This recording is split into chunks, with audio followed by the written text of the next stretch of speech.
Welcome to the new episode of Milan Soccer Club. I'm your host Alice, and we are in the post-game moments of Milan vs Lecce.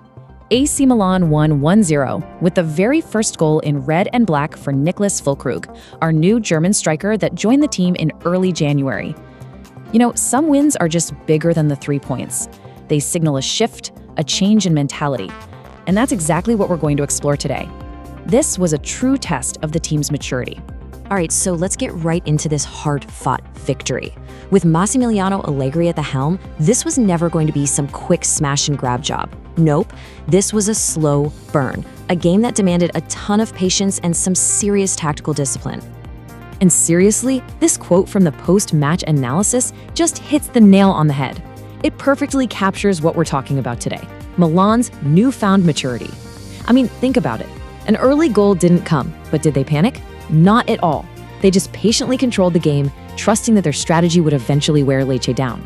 Okay, let's get to the moment everyone was waiting for. For 75 long minutes, this game was just a tense stalemate, right? A real tactical chess match. Lecce was defending with incredible discipline. And then, in the 76th minute, one single moment of pure class finally broke through. And this goal, it wasn't just one thing. It was like 3 perfect pieces of a puzzle clicking together. First, you have Gabbia's vision, that beautiful long pass that just splits the defense wide open. Then, Saelemaekers with that incredible chest control and cross. Wow. And to finish it all off, Füllkrug's pure, predatory striker's instinct. I mean, what a perfectly constructed team goal. But here's the thing. To really get why that goal was so huge, you have to appreciate the tactical battle that came before it. This was not a straightforward game, not at all. For most of it, it was a really finely balanced chess match. And honestly, Lecce's strategy was working pretty darn well. So check this out. In the first half, Lecce came out with this super risky high offside trap. And it worked. They caught Milan 5 times, completely shutting down the attack.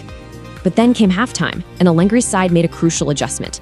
They came out and just cranked up the tempo, pressing way higher up the pitch. And that forced Lecce to drop back, to defend deeper, and that shift, that's what created the space for the winner. And look, if you had any doubt at all about who deserved to win this game, the data just puts it to rest. The expected goals, you know, that stat that measures the quality of the chances, it shows complete and utter dominance. Milan was expected to score 3 goals based on their opportunities. 3! And Lecce? They barely even registered a threat. So that final 1-0 score, honestly, it feels pretty generous to Lecce. And it wasn't just the XG. The dominance was just everywhere. I mean, look at these numbers. Almost 70% possession, 20 shots to their 3, 5 big chances created to Lecce's 0.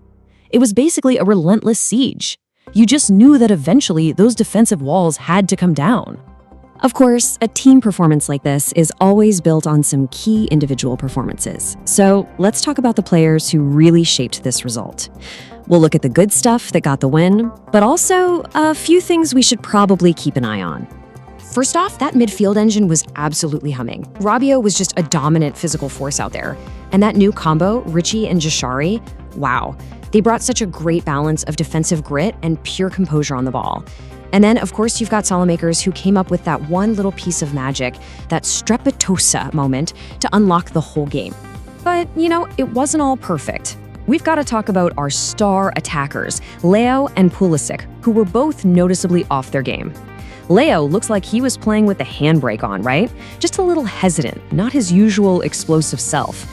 And Pulisic, well, he just wasn't lucido, not clear-headed in his decisions. Getting those two back to their best is going to be absolutely vital moving forward. So let's pull all of this together. What's the biggest takeaway here? For me, it's that the way they won this game, well, it speaks volumes about the team's evolving mentality. This was so much more than just getting 3 points. It was a huge signal of their growing maturity. I mean, we've all seen this movie before, haven't we? Those super frustrating, strike and straight or cursed games against a team that just parks the bus. Nerves start to take over, panic sets in, and you end up dropping points you shouldn't. But not this time. Instead, both Coach Allegri and the players on the field stayed completely clear-headed. They just stuck to the game plan. They didn't try to force things, they didn't get desperate, they trusted the process. And that, right there, is the very definition of mental fortitude. All right, so what does this win really mean for the bigger picture? Let's zoom out and look at the road ahead, because this result has a huge impact on the superheated race for the Serie A title. Yeah, this was a massive result. Milan locks down that second-place spot, keeping the pressure right on our rivals Inter, who are still just 3 points ahead. And, just as importantly, it opens up a 3-point gap between us and Napoli chasing from behind. That's a nice little cushion. But there's no time to relax, because the tests just keep getting bigger and bigger. Next up, a massive away game in Rome against a team that is absolutely surging right now. And that brings us to the final and most crucial question of all. Look, this win against Lecce was a test of patience, but this next game against Roma, that's going to be a test of, well, everything else. So it leaves you wondering, right? Is this newfound maturity the real deal? Is it here to stay? And is it enough to keep this title dream alive? I guess we're about to find out.